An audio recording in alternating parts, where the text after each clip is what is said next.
महाराष्ट्र नवनिर्माण सेनेच्या वतीने आज कल्याण महापालिकेवर मनमानी घनकचरा कर वाढी विरोधात मोर्चा काढण्यात आला होता।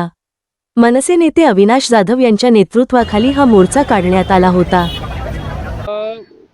आपल्या कल्याण डोंबिवली महानगरपालिकेमध्ये जो घनकचरा व्यवस्था आहे त्याचे पैसे हे प्रचंड मोठ्या प्रमाणात वाढवले गेलेले आणि हा सरळ जो कर आहे तो सर्वसाधारण लोकांवर त्याचा परिणाम होणार आहे। तो आम्ही आयुक्तांना आज विनंती केलेली आहे की मुंबई महानगरपालिका नवी मुंबई महानगरपालिकेने हा सेस कर रद्द केलेला आहे, तशाच प्रकारची कल्याण डोंबिवलीच्या लोकांना देखील या करातून मुक्तता मिळावी आम्ही त्यांना मागणी केलेली आहे। इतरही गोष्टींवर आमची चर्चा झाली। CCTV कॅमेराज शहरातल्या सुरक्षिततेसाठी वाढवले जावेत याच्या बाबतीत झाली।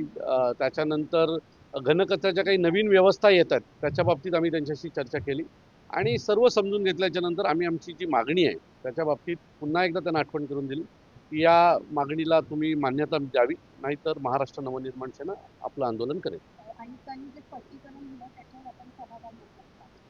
एक महानगरपालिकेचे अधिकारी म्हणून त्यांनी त्यांची बाजू मांडण्याचा प्रयत्न केला, परंतु सर्वसामान्य नागरिकांचा जो प्रश्न आहे तो आम्ही त्यांच्यासमोर रेटून ठेवण्याचा प्रयत्न केला।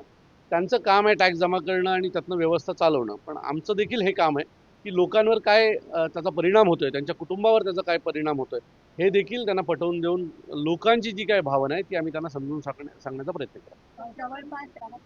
नाही, त्यांनी आमची परवानगी घेतली। आज 5 जून आहे आणि विविध वृक्ष या विषयातले विविध आज कार्यक्रम आहेत, तर त्यांनी आमची परवानगी घेतली होती की मी 5 मिनटं जाऊन येऊ का, कारण एक मीटिंग त्यांची होती आणि तिथे त्यांचा काहीतरी कार्यक्रम होता। तर आम्ही सगळ्यांनी हो म्हटलं होतं त्याला आणि त्यामुळे ती थोडीशी मीटिंग रद्द झाली, पण त्यांनी त्याच्या बाबतीत आम्हाला विचारलं होतं। आम्हाला तेच म्हणायचं, आमचं म्हणणं तेच होतं, पण पहिली मीटिंग होती म्हणून आम्ही अतिशय स्पष्टपणे कोणावर आरोप केले नाहीत। परंतु हा जो काही सगळा विषय, पहिला 3 कोटी रुपये दर महिना आम्ही द्यायचो, आज अचानक आम्हाला 9 कोटी रुपये द्यावे लागत आहेत, त्यातूनही सर्व प्रभाग समित्या होणार नाही आहेत। तर हे सगळं पाहिलं तर हा सगळा गेम पैशाचा आहे। आपल्याकडे एखादं नवीन टेंडर आलं की ते फुगवलं कसं जातं याच्यावर जास्त प्रयत्न केला जातो। आता ह्यांनी जी काही मॉनिटरिंग सिस्टीम आणलेली आहे, शेवटी अधिकारी तो सहीच करणार आहे ना, जो पैसे घेऊन करणार आहे।